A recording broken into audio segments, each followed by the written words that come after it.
இந்த ஆட்சியாளர்கள் நீங்கள் போடும் பொய் கேஸ்க்கெல்லாம் கீதா பயப்படாது. கீதா கடவுளோட குழந்த, அந்த கடவுள் என்னை காப்பாற்றும். அப்படியே இதில் நான் சாகணுன்னு விதி, என் விதி அப்படி இருந்துச்சுன்னா நான் சாவலாம், இல்லாட்டி நீ என் கையில் சாவலாம், நீங்கள் எல்லாருமே.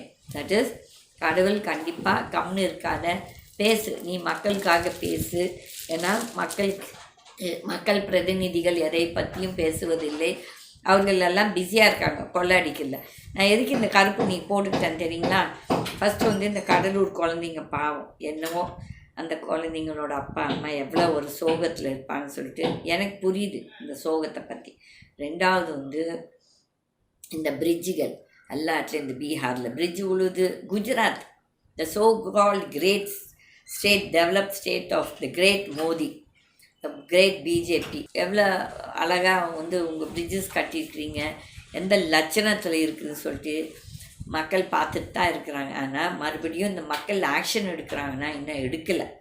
அங்கெல்லாம் இந்த பீகார் எலெக்ஷனில் இப்போ வந்து மோடி எப்படினாலும் ஜெயிச்சிடலாம், எப்படினாலும் கோல்மால் பண்ணி ஜெயிச்சிடலாம், இந்த ஓட்டர் லிஸ்ட்டை மாற்றலாம், எல்லாம் அயோக்கியத்தனம் பண்ணுறாங்க. ஆனால் அதுக்குன்னு சொல்லிட்டு நான் வந்து காங்கிரஸ் பெரிய யோகி மாணவர்கள் நான் சொல்லலை.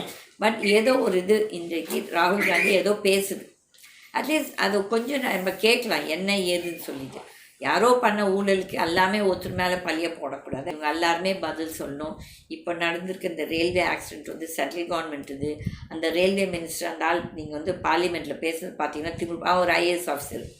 இந்த ஐஏஎஸ் ஆஃபீஸருங்க பதவி மந்திரி ஆகிட்டேன்னா அவனுக்கு பேசுகிற லொல்லு அப்படியே தாங்கவே முடியாது. அவனுக்கு என்னமோ பெரிய அவனுக்கு தான் இந்த பூனையோட மீசன்னு நினச்சிட்டு இருப்பானுங்க. இந்த இங்கிலீஷில் கேட்ஸ் பிஸ்கர்ஸ்ன்னு சொல்லுவாங்க. ஓகே,